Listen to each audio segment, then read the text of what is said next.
질문하겠습니다. 하나님의 아들이신 그리스도께서는 어떻게 사람이 되셨습니까?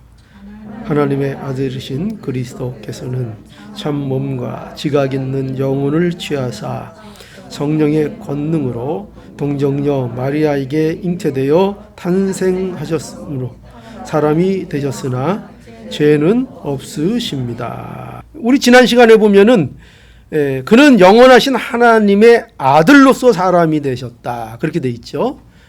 하나님의 아들로서 사람이 되셨는데 그럼 이제 어떻게 사람이 되셨는가? 이게 오늘 질문입니다. 하나님의 아들이신 성자 예수 그리스도께서 사람이 되셨는데 그게 구속자, 우리의 구속자로 그렇게 되셨는데 그럼 어떻게 그런 일이 이루어졌느냐 하는 게 이제 오늘 질문입니다. 우리가 좀 여기 질문에 대해서 좀 생각해 볼 것은 이런 거죠. 이 질문은 이런 건 아니죠. 사람이 하나님이 어떻게 될 수 있었는가 이런 질문이 아니죠. 그렇죠? 사람이 어떻게 하나님이 될 수 있는가 이런 질문이 아니고 하나님이 어떻게 사람이 되셨는가 이거를 우리에게 알려주고 있습니다. 그러니까 성경은 우리에게 뭘 가르쳐주고 있어요? 결코 사람이 하나님이 됐다는 거를 말하고 있는 게 아니에요. 예를 들어서 예수라는 어떤 특이한 사람이 하나 나왔는데 이 사람이 너무 특이해서 뭘 잘 깨달아서 이 사람이 하나님처럼 됐다. 이런 얘기를 하는 것이 아니고 하나님이 사람이 되셨다 하는 것을 우리에게 증거하고 있고 그 일이 우리에게 어떻게 벌어졌는가 하는 것을 질문하는 것이 바로 오늘의 질문이다 하는 것을 우리가 알아야 하겠습니다. 자, 그래서 우리는 이 사실을 알아야 되죠. 하나님이 사람이 되셨다. 하나님이 사람이 되셨다. 로마서 9장 5절에 보면은 그럼 그리스도가 저희에게 나셨으니 저는 만물 위에 계셔 세세의 찬양을 받으실 여기 보면 하나님이시니 이렇게 되어 있어요. 분명하죠? 그리스도가 저희에게서 나셨으니 저는 만물 위에 계셔 세세의 찬양을 받으실 누구라고요? 하나님이시다.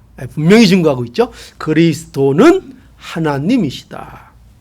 또 이사야 9장 6절에 보면 이는 한 아기가 우리에게 낳고 지금 누구에 대한 얘기일까요? 예수님에 대한 예언이죠. 이는 한 아기가 우리에게 낳고 한 아들을 우리에게 주신 바 되었는데 그 어깨에는 정사를 메었고 그 이름은 기묘자라 모사라 그러면서 전능하신 하나님이라.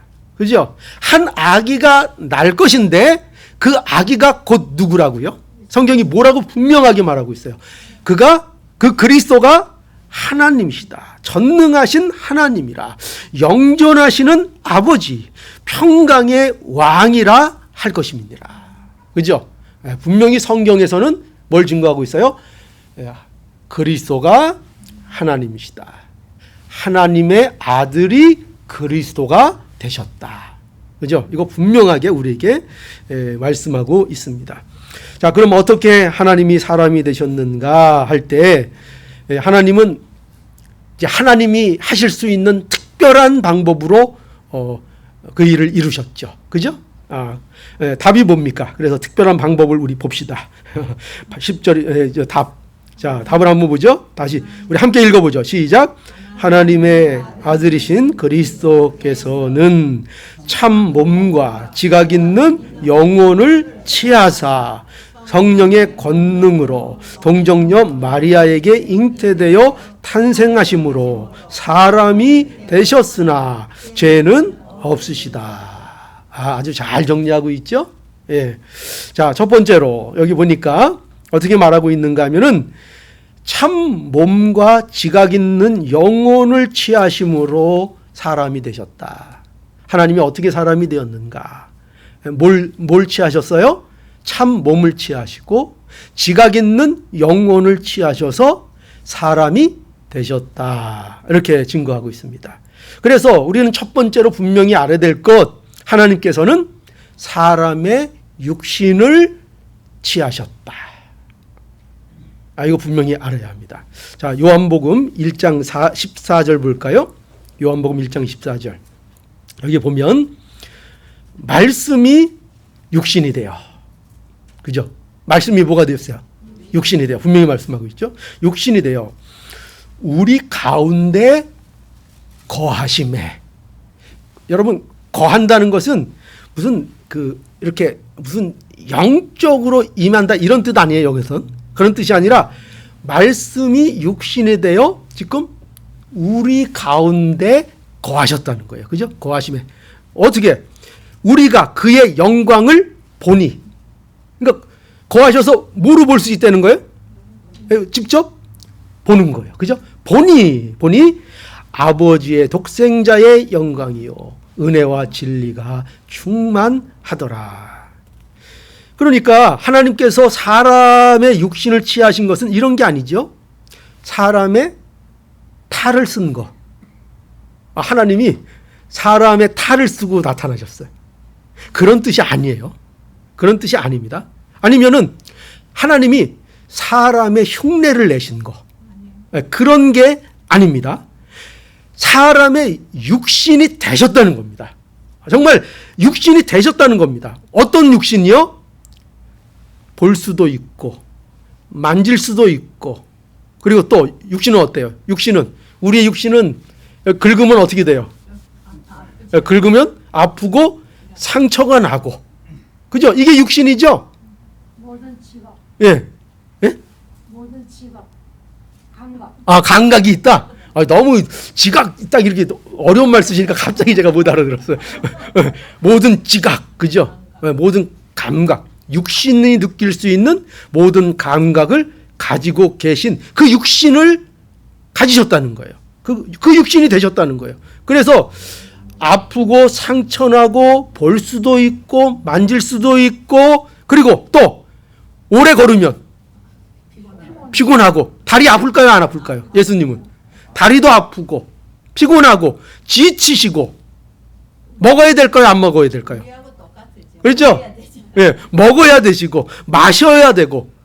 그러면 이런 거는 좀 말씀드리면은 뭐 그런 걸 목사님 얘기해요 이럴 텐데, 그럼 예수님 화장실 가셨을까 안 가셨을까요? 우리 그런 거 생각하기 싫죠, 그죠? 뭐 우리 옛적에 뭐 스승님은 뭐, 그죠? 예, 선생님은 뭐 뒷간도 안 가신다, 그죠?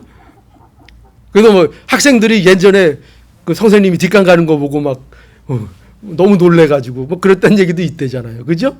그러나 예수님도 그랬다는 거예요. 화장실도 가시고 자라나시고 늙어지시고 하는 육신, 우리와, 그러니까 한마디로 말씀하신 것처럼 우리와 똑같은 육신을 가지신 분이 되셨다는 거예요. 그죠? 누가? 하나님이 성자 하나님께서 이와 같이 우리와 똑같은 육신을 입고 사람이 되셨다. 성경은 이렇게 우리에게 증거하고 있습니다. 자, 그래서 히브리서 2장 14절에도 보면 자녀들은 혈육에 함께 속하였음에 그도 또한 한 모양으로 혈육과 함께 속하심을 받았느니라. 그죠? 왜? 죽음으로 말미암아 사망의 세력을 잡은 자 곧 마귀를 멸하려 하심이라. 예수님도 우리와 한 모양으로 혈육의 속함을 받으셨는데 왜 그렇게 하셨는가? 그러니까 하나님이 왜 사람이 되셨는가? 우리가 똑같이 모든 걸 느끼는, 왜 그렇게 되셨는가?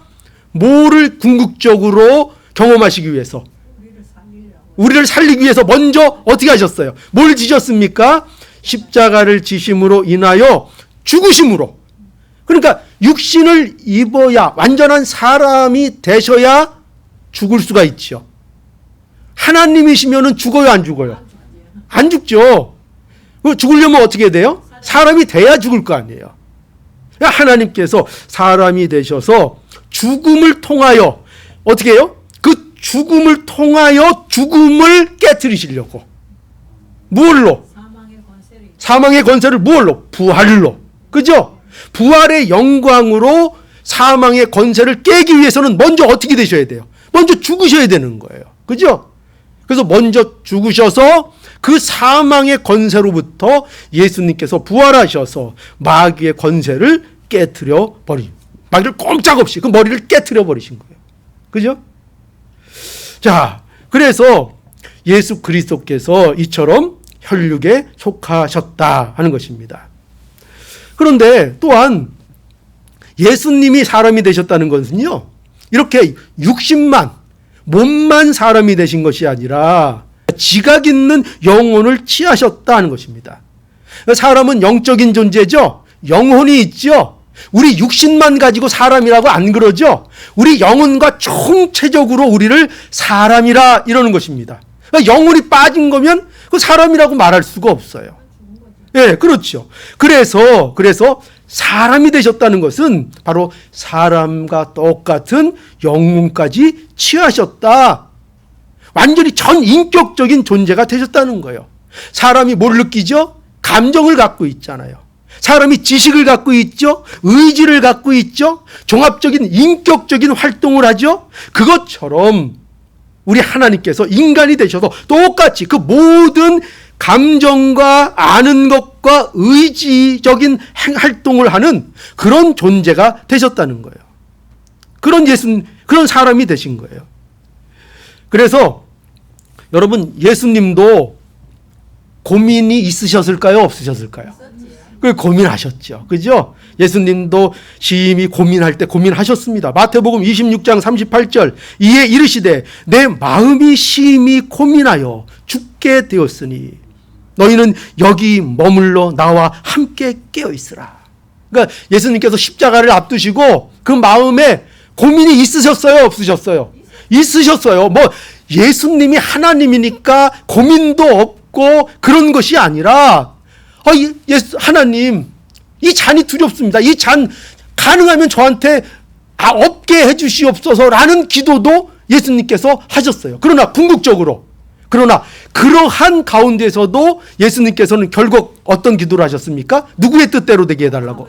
아버지의 뜻대로 되기를 원합니다. 그러니까 아무 고민도 없이 그냥 그 길을 가신 것이 아니라 정말 예수님께서는 그것이 어렵고 힘들고 정말 그 땀방울이 핏방울이 될 것 같은 그런 고통 속에 있으면서도 하나님 앞에 복종하는 그 길을 가셨다 하는 것입니다. 근심이 있으셨다는 거예요. 그래서 여러분, 예수님도 슬픔도 있고 기쁨도 느끼시고, 또 예수님은 화 내실까요, 안 내실까요? 냈죠. 화도 내셨죠. 그죠? 성전에 들어가셔서 성전을 어떻게 하셨습니까? 거기 우리는 뭐 아니까 좀 좋게 표현해서 그렇지, 예수님이 성전 가셔서 뭘 부리신 거예요? 난동을 부리셨어요. 시장 잡배처럼. 정말 죄송스럽습니다, 하나님. 그런데 난동을 부리셨어요. 난동을. 예. 그냥 상을 엎어들고요. 그죠? 상을 엎고. 그러니까 예수님도 이렇게 분을 낼 때 분을 내실 줄 알았습니다. 또 사랑은 물론 사랑을 많이 아시는 분이었고요. 그러니까 인간의 희노애락을 다 아시는 분이었습니다. 인간의 지식도 있고 또한 의지도 있으신 분이었죠. 뭘 해야 되겠다는 결단, 의지. 뭐 예수님이 아무 생각 없이 움직이시는 게 아니었죠. 생각하시고 결단하시고 계획하시고 우리가 하는 것처럼 그렇게 똑같이 하나님께서도 하셨다 하는 것입니다. 완전한 사람이 되셨다 하는 거죠. 그래서 예수님은요, 뭘 아는 거예요? 그렇기 때문에 뭘 아세요? 우리의 처지를 아시는 거죠. 그래서 우리의 고통과 우리의 고난을 예수님은 모든 것을 아시는 분이세요. 우리 몸의 고통, 우리 마음의 고통, 우리 몸이 가진 한계, 우리 마음이 느끼는 어떤 외로움, 고통, 슬픔, 분노, 이런 것들을 예수님께서는 우리가 똑같이 다 공감하시고 다 아시는 그런 사람이 되셨다 하는 것입니다. 이 사실이 얼마나 우리에게 위로가 되고 우리에게 복이 되는지 모릅니다. 이런 예수님이 아니면 우리에게 진정한 구속자가 되어 주시지 못할 것입니다. 히브리서 5장 15절, 우리에게 있는 대제사장은, 또 누굴 얘기하는 거예요? 그냥 무조건 예수님 하면 거의 99% 맞아요. 우리에게 있는 대제사장은 누구예요? 예, 99%인데 확실하게 대답하세요. 예수님. 예수님은 우리의 연약함을 체휼하지 아니하는 자가 아니요. 말을 어렵게 했어요. 왜 이렇게 어렵게 했을까요? 강조하기 위해서. 좀 예, 그냥 체휼하신다 이러면 되는데 우리의 연약함을 체휼하지 아니하시는 분이 아니요. 그거 뭘 얘기하려고요? 체휼하시는 분이다. 예, 체휼을 강조하고 있죠. 여러분, 체휼이라는 게 뭐예요? 체휼이라는 것은 처지를 이해하는 거예요. 그 사람의 처지를 이해하고 이해할 뿐만 아니라 자신의 일로 똑같이 공감할 줄 아는 거예요. 여러분들 누가 나한테 위로할 때 위로가 더 될까요? 나하고 전혀 동떨어진 사람이 나에게 와서 위로하면 그 위로가 많이 될까요? 아니면 나와 똑같은 생각을 해주며 공감하며 나의 처지를 똑같이 느낄 줄 아는 사람이 위로해주면 그것이 위로가 될까요? 뭐 말 하나만 안 하죠? 후자요. 예, 후자죠. 말할 필요가 없죠. 그죠? 바로 이 친절함을 우리에게 베푸신 분이 누구예요? 하나님이 우리에게 그렇게 하신 것입니다. 하나님께서 인간의 몸을 입으시고 인간의 영혼을 취하셔서 완전한 사람이 되셔서, 봐라, 나는 너희와 동떨어진 자가 아니다. 너의 모든 것을 공감하고 다 이해한다. 내가 그러므로 너희의 죄를 위하여 어디에? 십자가에 못 박힌다 하는 것입니다. 여러분, 예수님께서 왜 하나님께서 이렇게 사람이 되셨는가? 이렇게 참 사람이 되심으로만 우리의 하나님 앞에 공의를 이룰 수 있기 때문입니다.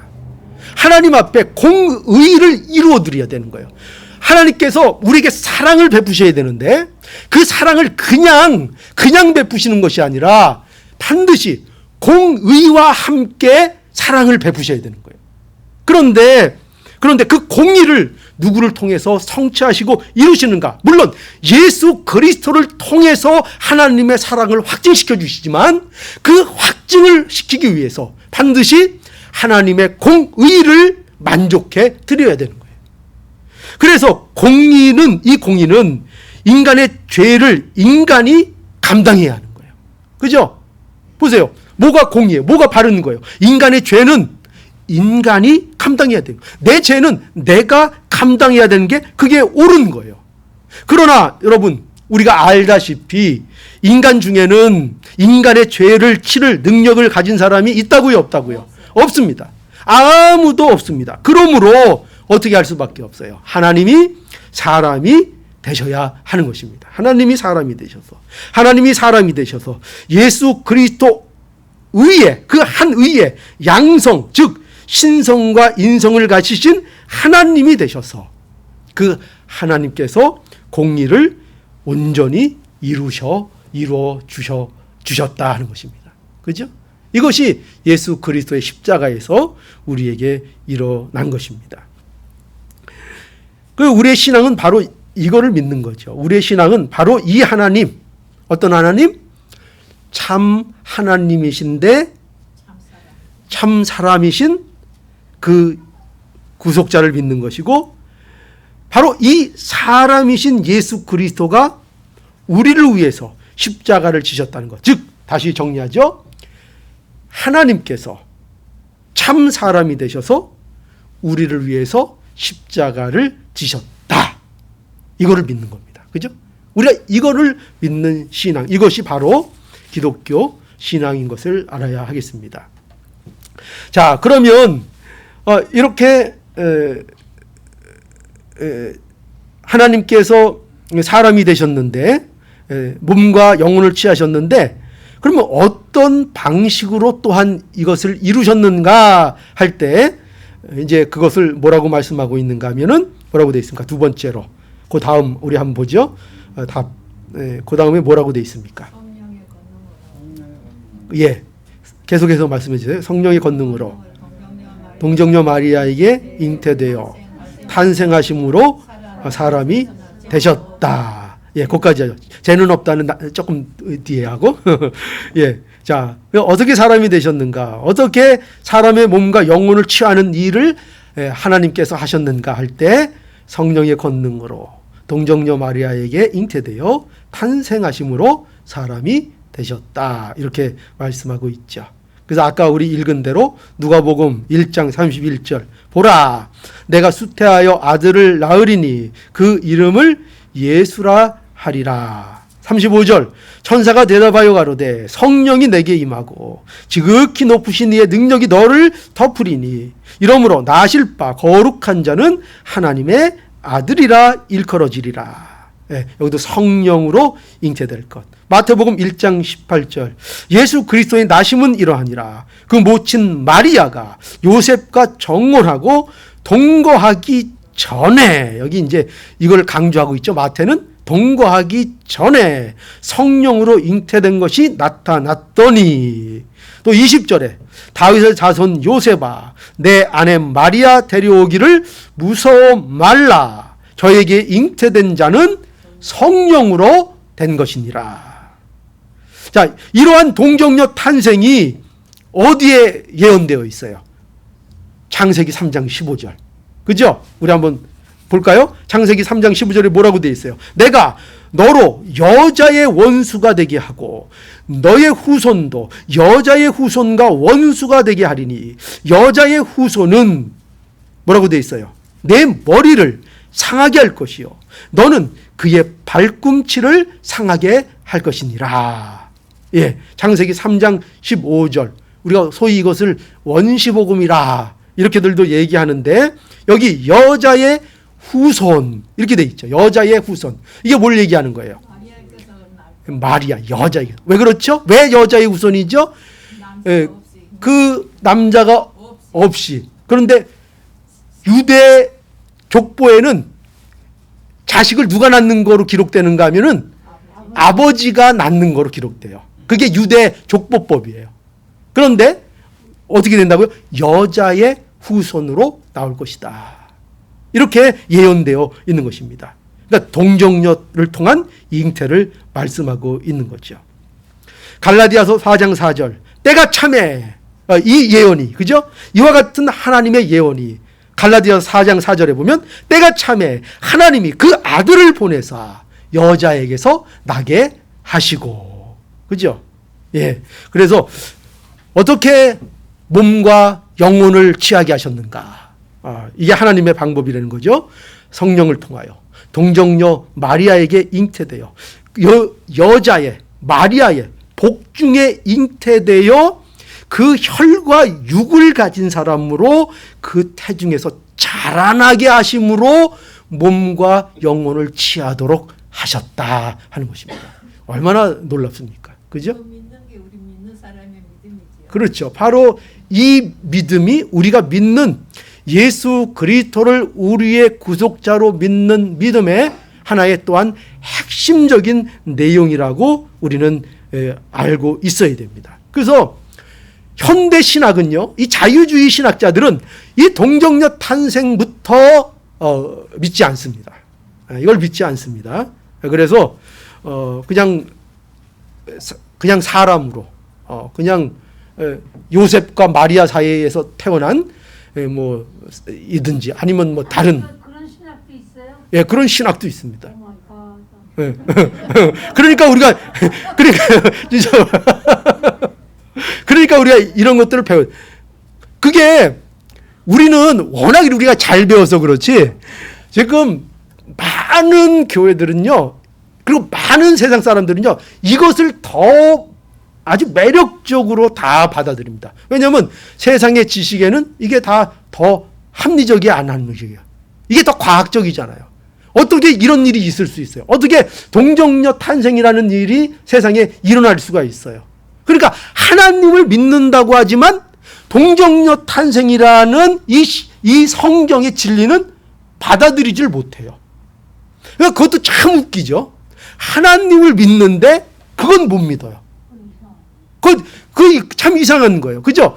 하나님을 믿으면 하나님을 믿는다는 건 뭐예요? 하나님을 믿는다는 것은 하나님이 우주 만물을 창조하시고 전능하신 분이요 만물의 주인이시요 그는 모든 것을 이루시는 분이라는 것을 믿는 거잖아요. 그분은 못하시는 것이 없다는 것을 믿기 때문에 우리가 하나님을 섬기고 그분을 믿는 거잖아요. 그런데 또 뭘 어떻게 생각한다고요? 근데 그 몇 가지는 못 믿는다는 거예요. 하나님은 믿는데 또 그 몇 가지는 제해야 된다는 거예요. 그런 걸 신하라는 거예요. 이렇게 믿는 게 뭐예요? 그래서 성경 안에서 우리 생각에 그럴싸한 거는 믿을 만한 건 믿고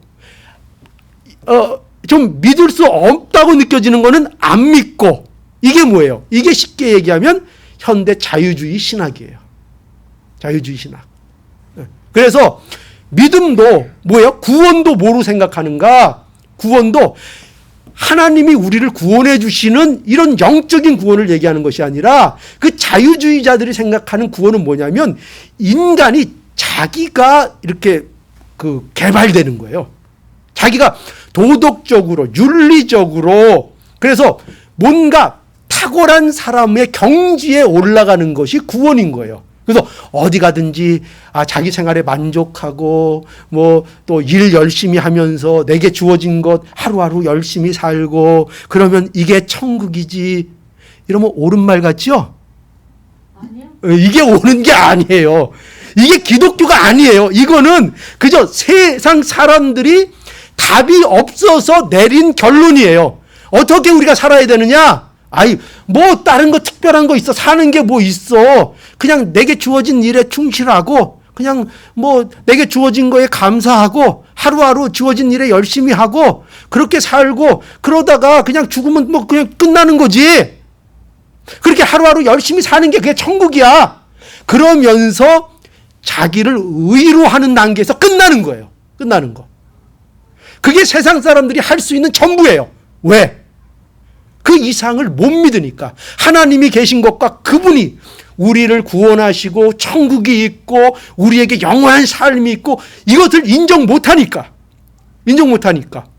그러니까 어느 선에서? 그 선에서 도덕적인 수준에서 그냥 인간이 인간을 개발하는 것이 천국인 것으로 끝내는 거예요. 그 이상을 용납하지 않는 거예요. 그래서 세상 사람들의 특징이 뭔지 아세요? 안 믿는 사람들의 특징. 정말 힘든 사람들의 특징. 죽음, 고난, 어려운 일 이런 것들은 아예 생각을 안 하려고 그래요. 아주 외면해버려요. 왜 그럴까요? 답이 없다는 걸 알아요. 자신들이 답을 만들어낼 수 없다는 걸 알아요. 그렇기 때문에 죽음에 관한 문제 그리고 얘기하지 마. 골치 아파. 얘기하지 마. 외면으로 끝나요. 왜? 감당을 할 수 없으니까. 그러나 우리는 죽음 따위에 우리가 머무르지 않잖아요. 그죠? 죽음은 우리의 새로운 시작임을. 물론 죽으려고 그러면 두려워요. 우리가 한국 가려고 비행기만 타는 것도 얼마나 두려운데. 그죠? 그러니까 죽음이라는 게 막상 우리가 앞에 올라가면 두려워요. 그렇지만 우리는 그 두려움 때문에 우리 자신을 포기하거나 망하지 않아요. 왜? 우리가 비행기 타고 한국에 안전하게 도착해서 내리면 한국이 있다는 걸 아는 것처럼 우리는 영원한 천국이 우리에게 약속되어 있다는 것을 알기 때문에요. 그러니까 막상 죽음 앞에 두려워하는 모습을 가질지라도 그 두려움은 세상 사람들이 가지는 두려움과는 전혀 차원이 다른 거예요. 이것을 우리에게 말씀하는 겁니다. 어디까지 뭘 얘기하다가 이것까지 가죠? 예. 예, 성령으로 동정녀 마리아에게서 잉태되었다. 예. 그거 못 믿는다. 그죠? 세상은 못 믿는다. 그 얘기하다가 거기까지 갔네요. 세상은 못 믿는다 이거예요. 세상은 이런 거 안 믿으려 한다는 거예요. 인정하지 않으려 그런다는 거예요. 그 인정하면 자신들이 틀렸다는 걸 인정해야 되기 때문에. 그렇죠? 예. 여러분 복음을 인정하게 되면요. 필수적으로 내가 틀렸다는 거를 고백해야 돼요. 세상은 그걸 안 하려고 해요. 내가 틀렸다는 것. 인간이 틀렸다는 것을 죽어도 인정을 안 하려고 그래요. 자, 그래서 우리 믿음의 중요한 내용, 동정녀, 하나님께서 어떻게 사람의 몸을 취하시고 영혼을 취하셨는가. 성령의 잉태됨으로 동정녀 탄생으로 취하셨다 하는 것이죠. 자, 그래서 왜 이런 방식으로 하셨는가 할 때 이제 마지막 끝머리에 뭐가 있습니까? 죄는 없으시니라. 그러니까 예수님은 죄가 없으신 분이시다. 그러니까 죄가 없으신 예수님. 그런 예수님이셔야 하기 때문에 동정녀를 통하여 성령으로 잉태되었다 하는 것입니다. 그래서 예수님은 그래서 원죄가 있어요, 없어요? 없는 분이시죠. 예수님이 아담의 후손이 아니기 때문입니다. 그렇죠? 아담의 후손이 아니. 모든 사람은 다 누구예요? 아담의 후손이죠. 모든 사람은 어떻게 태어나요? 그냥 보통 자연적인 출생법으로 잉태돼서 태어납니다.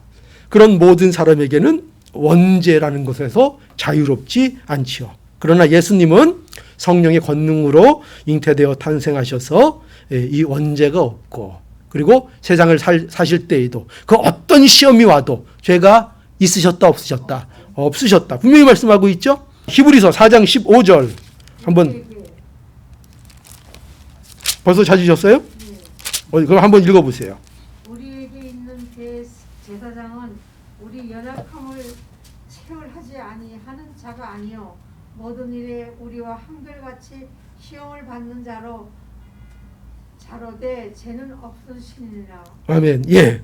우리에게 있는 대제사장은 우리 연약함을 체휼하지 아니하시는 자가 아니요 모든 일에 우리와 한결같이 시험을 받은 자로되 죄는 없으시니라.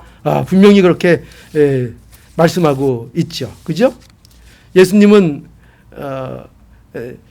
사람이십니다. 그죠? 사람이신데 우리의 연약함을 채울하시는 분이십니다. 그래서 우리가 받는 고통, 우리가 받는 시험을 예수님이 다 받으셨다는 거죠.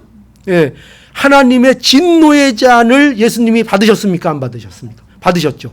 그게 뭡니까? 십자가죠. 그 하나님의 진노를 예수님께서 하나도 남김없이 그냥 온전히 다 받아내신 거예요. 누구 때문에? 그렇죠. 우리 때문에.